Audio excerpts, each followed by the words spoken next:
നമസ്കാരം. ചലഞ്ചർ ആപ്പിന് യൂട്യൂബ് ചാനലിൽ എല്ലാവർക്കും സ്വാഗതം.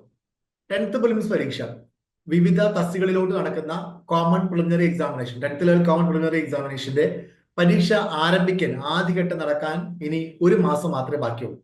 2024 ഡിസംബർ 28-നാണ് അതിന്റെ ഒന്നാമത്തെ ഘട്ട പരീക്ഷ നടക്കാൻ പോകുന്നത്. ഇപ്പോൾ ഫെബ്രുവരി മാസത്തിലെ കലണ്ടർ വന്നതോടുകൂടി ആ ഒരു ചിത്രം വ്യക്തമായിട്ടുണ്ട്. 4 ഘട്ടമായിട്ടാണ് പരീക്ഷ നടക്കാൻ പോകുന്നത്. ഒന്നാം ഘട്ട പരീക്ഷ ഡിസംബർ മാസം 28-ാം തീയതിയും, രണ്ടാം ഘട്ട പരീക്ഷ ജാനുവരി മാസം 11-ാം തീയതിയും, മൂന്നാം ഘട്ട പരീക്ഷ ജാനുവരി 25-നും നാലാം ഘട്ട പരീക്ഷ ഫെബ്രുവരി മാസം 8-ാം തീയതിയുമാണ്. ഫെബ്രുവരിയിൽ മറ്റൊരു ഡേറ്റ് ഈ ഒരു പരീക്ഷയുമായി ബന്ധപ്പെട്ട് കൊടുത്തിട്ടില്ല. അപ്പോൾ ഏറെക്കുറെ നമുക്ക് എല്ലാവർക്കും അറിയാവുന്നതാണ് 5ഓളം തസ്തികകൾ അല്ലെ. Store keeper Kerala state poultry development corporation, store keeper Kerala state film development കോർപ്പറേഷനും, assistant time keeper printing department, laboratory assistant higher secondary education, പിന്നെ എല്ലാവരും അപേക്ഷിച്ചിരിക്കുന്ന സെക്രട്ടേറിയറ്റ് OA എന്ന് പറയുന്ന ഗവൺമെന്റ് സെക്രട്ടേറിയറ്റിലുള്ള ഓഫീസ് അറ്റൻഡന്റിന്റെ പരീക്ഷ. ഇത് എല്ലാത്തിനും കൂടെ ചേർന്നിട്ടാണ് 10th level common preliminary examination 2024 നടക്കാൻ പോകുന്നത്. അപ്പൊ ഇനി ഒരു മാസത്തോളം സമയം, 30 ദിവസത്തോളം സമയം മാത്രമാണ് നമ്മുടെ ഇടയിൽ നമുക്കുള്ളത്. ഈ 30 ദിവസം കൊണ്ട്, അത് ഇനി ഇതുവരെ പഠിക്കാത്ത ഉദ്യോഗാർത്ഥികൾ ഈ 30 ദിവസം കൊണ്ട് പഠിച്ചാൽ ഈ പ്രിലിംസ് ക്ലിയർ ചെയ്യാൻ സാധിക്കും. ഇത് പ്രിലിംസ് മാത്രമാണ്, പ്രിലിംസിന് ശേഷം മെയിൻസ് ഉണ്ട്. അതുപോലെ തന്നെ ഓൾറെഡി പഠിച്ചുകൊണ്ടിരിക്കുന്ന ഉദ്യോഗാർത്ഥികൾ ഇനിയുള്ള 30 ദിവസം നിങ്ങളുടെ റിവിഷന്റെ ഭാഗമായിട്ട് എന്തൊക്കെ കാര്യങ്ങളാണ് ചെയ്യേണ്ടത് എന്നാണ് നമ്മൾ നോക്കാൻ പോകുന്നത്. അതുകൊണ്ട് കിടക്കുന്നതിന് മുമ്പ് നമുക്ക് എല്ലാവർക്കും അറിയാം, മുമ്പ് ഞാൻ പറഞ്ഞിരുന്നു, ഡെയിലി എക്സാം എന്ന് പറഞ്ഞ് ചലഞ്ചർ ആപ്പിന്റെ ഹോം പേജിൽ ഒരു ഫീച്ചർ ഉണ്ട്, ഒരു ഓപ്ഷൻ ഉണ്ട്.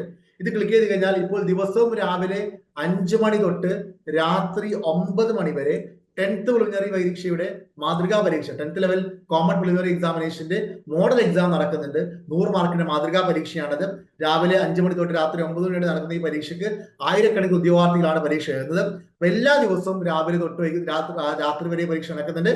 രാത്രി 10 മണിക്ക് ഇതിന്റെ റാങ്ക് ലിസ്റ്റ് പ്രസിദ്ധീകരിക്കുന്നതായിരിക്കും. എല്ലാവരും ഈ ഒരു മോഡൽ എക്സാം മാക്സിമം എഴുതാൻ വേണ്ടി ശ്രമിക്കാം.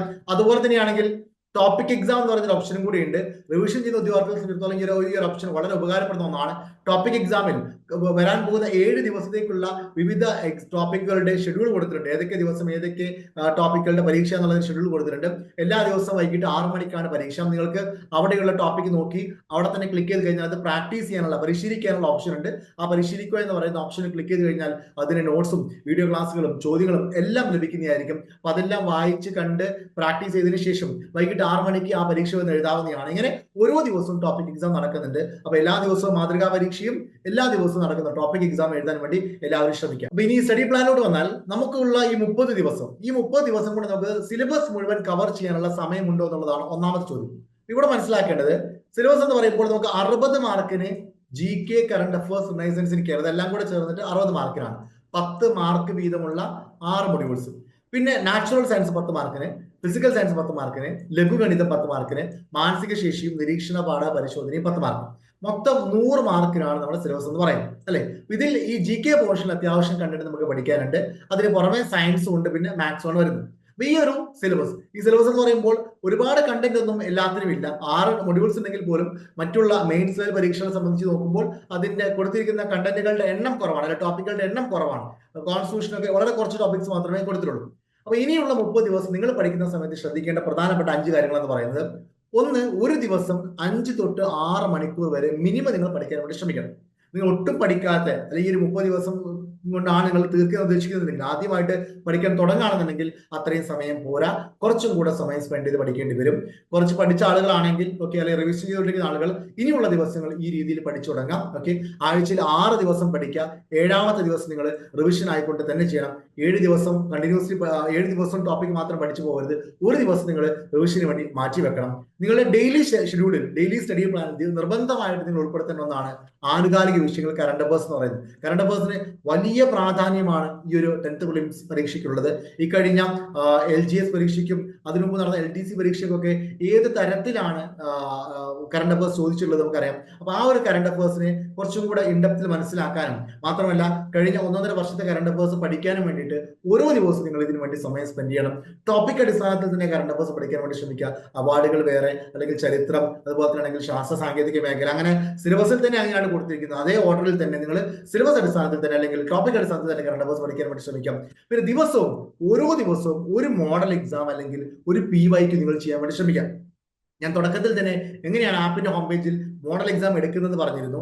അതിന് പുറമെ ദിവസവും PYQ, എസ്പെഷ്യലി ഇപ്പോൾ കഴിഞ്ഞ LDC പരീക്ഷയുടെയും ഇപ്പോൾ നടന്നുകൊണ്ടിരിക്കുന്ന LGS പരീക്ഷ എസ്പെഷ്യലി നമ്മുടെ ഒരു സിലബസുമായിട്ട് നല്ല സാമ്യമുള്ള ഒന്നാണ്. ആ LGS പരീക്ഷയുടെ ക്വസ്റ്റ്യൻ പേപ്പേഴ്സ് ഒക്കെ റെഫർ ചെയ്യുകയാണെങ്കിൽ കറന്റ് ട്രെൻഡ് എന്താണെന്ന് മനസ്സിലാക്കാൻ പറ്റും. അപ്പൊ അതിന്റെ അടിസ്ഥാനത്തിലൊക്കെ നിങ്ങൾ അതിന്റെ റിലേറ്റഡ് ഫാക്ട്സും കാര്യങ്ങളൊക്കെ പഠിക്കുമ്പോൾ കുറച്ചും കൂടെ നമുക്ക് ആ ഒരു ടോപ്പിക്ക് വൈഡ് ആയിട്ട് അല്ലെങ്കിൽ ഡെപ്തിൽ പഠിക്കാൻ സാധിക്കും. അപ്പോൾ ഓരോ ദിവസവും 100 മാർക്കിന്റെ ഒരു മോഡൽ എക്സാം അല്ലെങ്കിൽ ഒരു PYQ ചെയ്യുന്നത് എന്തുകൊണ്ടും നല്ലതാണ്. കൂടുതൽ മാതൃകാ പരീക്ഷയും കൂടെ ചെയ്യാൻ വേണ്ടി ശ്രമിക്കും. ഓക്കെ, പിന്നെ SCERT ടോപ്പിക് വൈസ്, ഈ SCERT ടോപ്പിക് വൈസ് പഠിക്കുന്ന സമയത്ത് പ്രത്യേകം ശ്രദ്ധിക്കേണ്ടത്, ഇപ്പോൾ 5 അതുപോലെ തന്നെ 7, 9 ക്ലാസ്സുകളിലെ ചാപ്റ്റേഴ്സിലൊക്കെ പുതിയ കുറച്ച് അഡീഷൻസ് വന്നിട്ടുണ്ട്. കുറച്ച് പുതിയ ചാപ്റ്റേഴ്സ് ആഡ് ചെയ്തിരുന്നു. ആ ന്യൂ ചാപ്റ്റേഴ്സ് നിങ്ങൾ നിർബന്ധമായിട്ടും വായിച്ചിട്ട് പോകണം. നമ്മുടെ ആപ്പിന്റെ ഹോം പേജിലുള്ള SCERT എന്ന് പറയുന്ന ഭാഗത്ത് നമ്മൾ അത് ഓൾറെഡി കൊടുത്തിട്ടുണ്ട്. ഈ SCERT എന്ന് പറയുന്ന ഓപ്ഷൻ ക്ലിക്ക് ചെയ്ത് കഴിഞ്ഞാൽ നിങ്ങൾക്ക് ഈ ഒരു 5ാം ക്ലാസ്സിലെ ചാപ്റ്റർ എടുക്കുകയാണെങ്കിൽ, 5ാം ക്ലാസ്സിലെ ഒരു അടിസ്ഥാന ശാസ്ത്രം അല്ലെങ്കിൽ സാമൂഹിക ശാസ്ത്രം നിങ്ങൾ എടുക്കുകയാണെങ്കിൽ അതിൽ ഓരോ ചാപ്റ്ററിന്റെയും അവസാനം ന്യൂ എന്ന് പറഞ്ഞു കൊടുത്തിട്ടുണ്ട്. അപ്പോൾ പുതിയ ചാപ്റ്റേഴ്സ് നിങ്ങൾക്ക് അത്തരത്തിൽ ഐഡന്റിഫൈ ചെയ്യാൻ പറ്റും. മുഖ്യം ആ പുതിയ ചാപ്റ്റേഴ്സ് എല്ലാവരും വായിക്കുക. അതിന്റെ നോട്ട്സും അതിന്റെ ക്വസ്റ്റ്യൻസും പ്രാക്ടീസ് ചെയ്യാൻ വേണ്ടി ശ്രമിക്കുക. മറ്റുള്ള ചാപ്റ്റേഴ്സ് വായിക്കേണ്ട എന്നുള്ളതല്ല, പക്ഷെ ഇത് പ്രത്യേകിച്ച് വായിച്ചു പോകാൻ വേണ്ടി ശ്രമിക്കുക. റീസെന്റ് നടന്ന പരീക്ഷകൾക്കൊക്കെ ഈ ഒരു ഭാഗത്ത് നിന്ന് ക്വസ്റ്റ്യൻസ് വന്നിരുന്നു എന്നുള്ളതാണ്. അപ്പൊ ഇത്രയും കാര്യങ്ങളൊക്കെ ഉൾക്കൊള്ളിച്ചതായിരിക്കണം നിങ്ങളുടെ ഇനി അങ്ങോട്ടുള്ള ഒരു മാസത്തേക്കുള്ള ഷെഡ്യൂൾ എന്ന് പറയുന്നത്. ഓക്കെ, ഡിസംബർ 28 വരെ നിങ്ങൾ സമയം കൊടുത്ത് ആ രീതിയിൽ പ്രിപ്പറേഷൻ ചെയ്യുക. അതിനുശേഷം നിങ്ങളുടെ പരീക്ഷ ജാനുവരിയിലാവാം അല്ലെങ്കിൽ ഫെബ്രുവരിയിലാവാം. പക്ഷെ എന്നിരുന്നാലും ഒക്കെ ഡിസംബർ 28 വരെ നല്ല രീതിയിൽ പഠിച്ച് അതിനുശേഷം നിങ്ങളുടെ പരീക്ഷാ ഡേറ്റ് വരെ റിവിഷൻ ചെയ്തു പോകുന്ന രീതിയിലായിരിക്കണം നിങ്ങൾ കാര്യങ്ങൾ ചെയ്യേണ്ടത്. അപ്പോൾ നല്ല രീതിയിൽ പഠിക്കാൻ വേണ്ടി എല്ലാവരും ശ്രമിക്കുക. ചലഞ്ചർ ആപ്പിൽ ഓൾറെഡി 10th പ്രിലിംസിന്റെ കോഴ്സ് അവൈലബിൾ ആണ്. ആപ്പിന്റെ ഹോം പേജിൽ തന്നെ 10th പ്രിലിംസ് 2024 എന്ന് പറയുന്ന ഒരു കാർഡ് കൊടുത്തിട്ടുണ്ട്. ഈ കാർഡിൽ ക്ലിക്ക് ചെയ്ത് കഴിഞ്ഞാൽ സിലബസ് അടിസ്ഥാനത്തിലുള്ള മുഴുവൻ കണ്ടന്റുകളും, വീഡിയോ ക്ലാസ്സുകളും നോട്ട്സും PYQസും എല്ലാം നിങ്ങൾക്ക് ലഭിക്കുന്നതായിരിക്കും. ഞാൻ നേരത്തെ പറഞ്ഞ പോലെ തന്നെ SCERT ലഭിക്കാൻ വേണ്ടി ആപ്പിന്റെ ഹോം പേജിൽ തന്നെയുള്ള SCERT എന്ന് പറയുന്ന ഈ ഒരു പോർഷനും ക്ലിക്ക് ചെയ്ത് എടുക്കാൻ വേണ്ടി ശ്രമിക്കാം. ഇനി നിങ്ങൾക്ക് PYQs മുമ്പ് നടന്ന LDCയുടെയും അതുപോലെ തന്നെ ഇപ്പോൾ നടന്നുകൊണ്ടിരിക്കുന്ന LGSന്റെയും അതിനു മുമ്പ് നടന്നിരിക്കുന്ന 10th ലെവൽ പരീക്ഷകളുടെയും ഒക്കെ ക്വസ്റ്റ്യൻ പേപ്പർ കിട്ടണമെന്നുണ്ടെങ്കിൽ ആപ്പിന്റെ ഹോം പേജിലുള്ള ഈ എക്സാം എന്ന് പറയുന്ന ഓപ്ഷൻ ക്ലിക്ക് ചെയ്ത് കഴിഞ്ഞാൽ ഇത്തരത്തിലുള്ള പേജ് വരുന്നതായിരിക്കും. അവിടെ എക്സാം അതുപോലെ തന്നെ ഇയർ എന്നീ 2 ഓപ്ഷൻ ഉണ്ട്. വർഷാടിസ്ഥാനത്തിൽ ഉദാഹരണത്തിന് 2024 നടന്ന വിവിധ പരീക്ഷകളുടെ ക്വസ്റ്റ്യൻ പേപ്പർ കിട്ടണമെന്നുണ്ടെങ്കിൽ ഇയർ എന്ന് പറയുന്ന ഓപ്ഷൻ ക്ലിക്ക് ചെയ്യാവുന്നതാണ്. അതെല്ലാം നിങ്ങൾക്ക് എക്സാം അടിസ്ഥാനത്തിൽ തസ്തികാടിസ്ഥാനത്തിലാണ് വേണ്ടതെന്നുണ്ടെങ്കിൽ ഈ എക്സാം എന്ന് പറയുന്ന ഓപ്ഷൻ ക്ലിക്ക് ചെയ്യാവുന്നതാണ്. അപ്പൊ എങ്ങനെയാണ് തസ്തികാടിസ്ഥാനത്തിലാണെങ്കിൽ LDC 2024, LGS 2024 എന്നിങ്ങനെ ലഭിക്കും. ഓക്കെ, ഇയർ അടിസ്ഥാനത്തിലാണെങ്കിൽ 2024, 2023, 2022 ആ രീതിയിൽ ലഭിക്കുന്നതായിരിക്കും. എന്തായാലും അതിൽ ക്ലിക്ക് ചെയ്ത് കഴിഞ്ഞാൽ നിങ്ങൾക്ക് ഇതുവരെ നടന്നിരിക്കുന്ന വിവിധ PYQs ഒക്കെ അതിന്റെ ക്വസ്റ്റ്യൻ പേപ്പറും അതിന്റെ ആൻസർ കീയും റിലേറ്റഡ് ഫാക്ട്സും എല്ലാം അവിടെ കൊടുത്തിട്ടുണ്ട്. അതെല്ലാം വായിച്ച് പ്രാക്ടീസ് ചെയ്യാൻ വേണ്ടി ശ്രമിക്കുക. ഒരു പരീക്ഷ പോലെ നിങ്ങൾക്ക് എഴുതി പഠിക്കാവുന്നതാണ്. അപ്പൊ എല്ലാ ഉദ്യോഗാർത്ഥികൾക്കും വിജയാശംസകൾ നേരുന്നു. ഇനിയുള്ള ദിവസം വ്രതം പോലെ പഠിക്കാൻ വേണ്ടി ശ്രമിക്കുക. നിങ്ങൾക്ക് എല്ലാവർക്കും അറിയാവുന്നതാണ് 10th ലെവൽ പ്രിലിമിനറി പരീക്ഷ പാസ്സായതിനു ശേഷം നിങ്ങൾക്ക് മെയിൻസ് പരീക്ഷയുണ്ട്. പ്രിലിംസ് ജസ്റ്റ് ഒരു 1/2 മാർക്കിന് നിങ്ങൾ പാസ്സായാൽ പോലും ഓക്കെ, അതിന്റെ മാർക്ക് നിങ്ങളുടെ റാങ്ക് ലിസ്റ്റിനെ ബാധിക്കുന്നതല്ല. ജസ്റ്റ് ക്ലിയർ ചെയ്ത് കിട്ടിയാൽ മാത്രം മതി. അപ്പൊ എത്ര ദിവസം കൊണ്ട് പഠിച്ചു എന്നുള്ളതല്ല, നിങ്ങൾക്ക് ക്ലിയർ ചെയ്യാൻ പറ്റുന്ന രീതിയിൽ നിങ്ങൾ സ്മാർട്ടായിട്ട് പഠിച്ച് ക്ലിയർ ചെയ്യാൻ സാധിച്ചു കഴിഞ്ഞാൽ മെയിൻസിന് നല്ല രീതിയിൽ പഠിക്കാനുള്ള സമയം ലഭിക്കുന്നതായിരിക്കും. തീർച്ചയായിട്ടും ആ പഠനം നല്ല രീതിയിൽ പഠിക്കുകയാണെങ്കിൽ നിങ്ങൾക്ക് റാങ്ക് ലിസ്റ്റിൽ ഉൾപ്പെടാൻ സാധിക്കും. അപ്പൊ എല്ലാവർക്കും വിജയാശംസകൾ നേരുന്നു. Thank you.